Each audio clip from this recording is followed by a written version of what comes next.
go. Kiss, the band that started it all. If I could trace everything back to the beginning of starting being a metalhead, it's Kiss. My favorite band? No.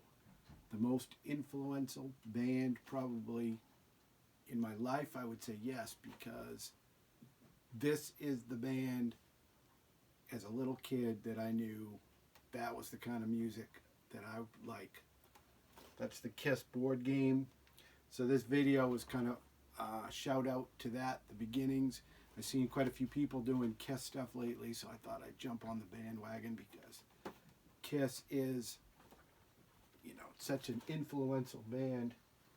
And more than anyone else in the world, Ace Frehley for being not the greatest guitarist in the world, but probably the guitarist that got as many kids to play guitar and want to be guitarists as anyone in the world. And a couple things kind of came together at once. But to start things, the one album that started it all for me was double platinum from, I want to say, 78. I was a little kid, and the older kids in the neighborhood were into Kiss, and Kiss was getting really big. And you just kind of wanted, as a kid, like you wanted to jump on that train. So I asked for this album, double platinum, and I remember getting it, and all excited, you know, pop that on, and I was like, I don't really like this. I was like, I don't know. But then I just kept playing it over and over and over again. And then it just, you know, it exploded. So this was the starting point. And like a lot of Kiss fans, they probably peeled off, there's probably a ton of these that peeled off the foil and then did artwork in them. So that's double platinum with the foil all peeled off. But so it would have been, is this the right one? Yep. So Kiss, July 28th, 1979, Portland, Maine.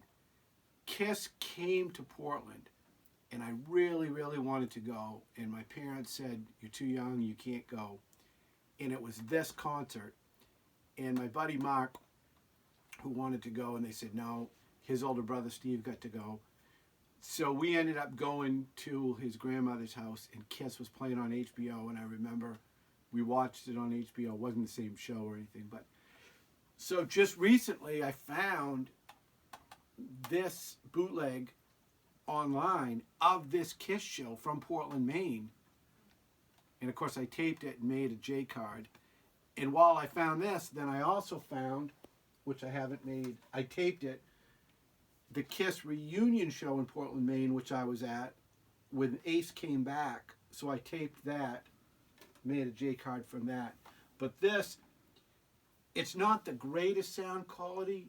You can hear the fans in the audience. It's awesome of what song they're going to play and yelling. And see if I have it queued up right. There's some cool moments. But for me, just because this was my hometown and the show that, you know, you weren't allowed to go to. So,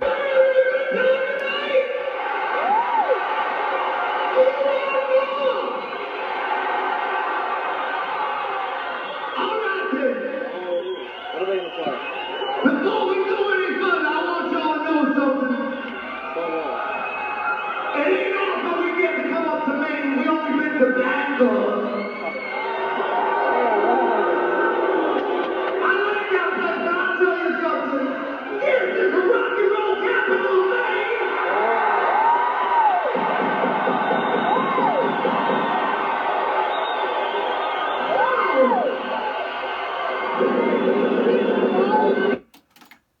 so I won't keep, but it's got, I don't know what this recording was, a fan, because you can hear the two kids in the audience picking out, and so I don't know if it was a fan recording, but this is just such a cool find for me to find and tape that. So right about that time, This would have been probably, it was in the 70s, late 70s. So Steve, Joe, and John, they're the older kids in the neighborhood. They put on a Kiss concert. They dressed up as Kiss. There was an old construction trailer, and this is the photo from it. There's only 3 of them. They didn't have another one.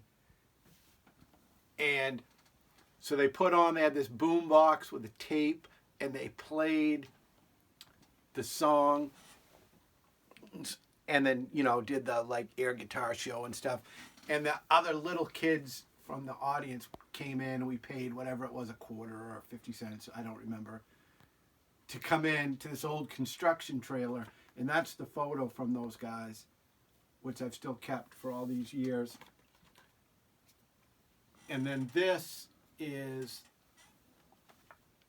Kiss in Portland.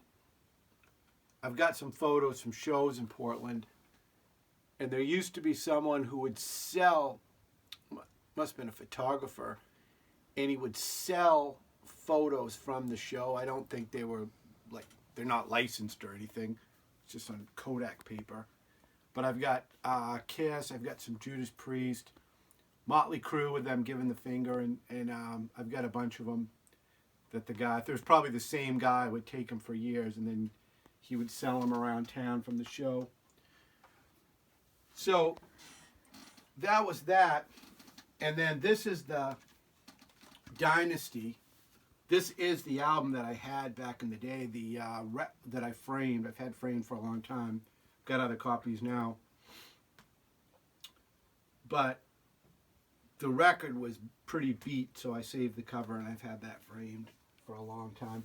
The game I found, I collect these 70s games anyway, and I found that was in really good condition. So that's a cool little collector piece. And the only 8-track that I have, I thought it was sealed. I've got some sealed ones, but I've got Love Gun. So that is that. I've got, and I'm going to say this right away about Kiss. Kiss from the 70s until Creatures, 80s, 90s Kiss, I don't like, I'm just not into. I got rid of any, weeded down a lot of records, but 70s Kiss, yes, up to Creatures of the Night, which was a great album. There's 2 copies. One's French. Now this album, when Creatures came out, and I bought it, and it, you know, it was a killer album. This was back to being heavy, and they were going to go in a metal direction, and they kind of went in the other direction.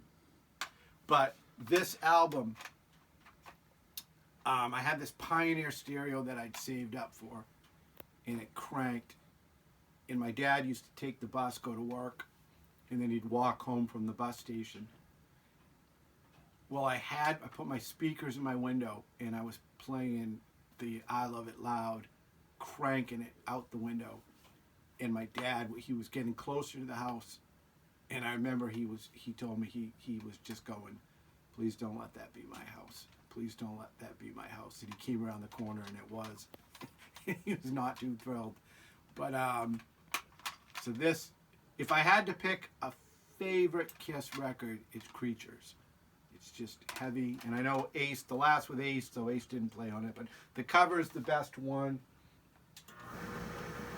So, and then Dynasty is number 2 now, which Dynasty, of course, when it came out for years and years, I didn't really like it, but now Dynasty is really up there as number 2 with Creatures, and it's not far behind Creatures. They're both like neck and neck.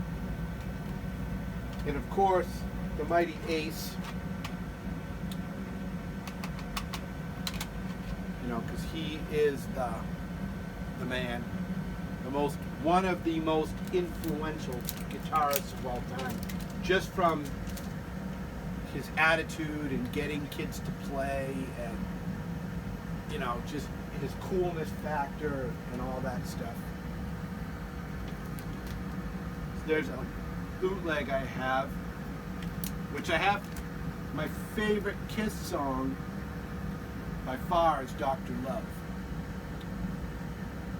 I love that song. It's just cool, it's campy, it's just, that's my, but if I had to pick number 2, it would be Black Diamond. And on this one, I don't know if you'll be able to see, instead of Black Diamond, it says Black Dildo.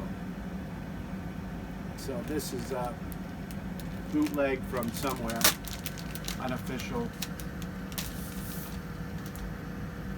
Because it says Black Diamond on the back, with the black dildo on the front.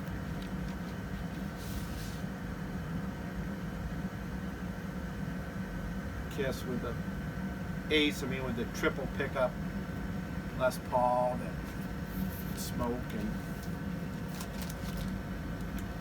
so then Dr. Love, by far my favorite Kiss song. I've always loved that song, and I was fooling around with that, actually trying to play it on acoustic and just different.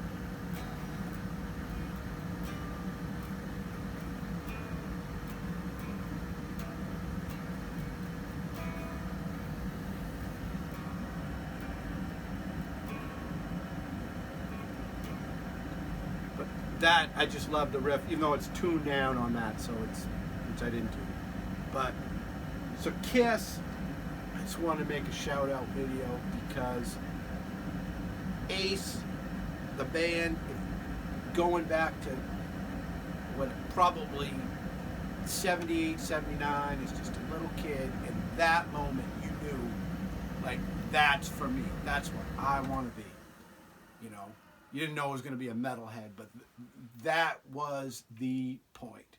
So, shout out Kiss and Ace Frehley. Cheers.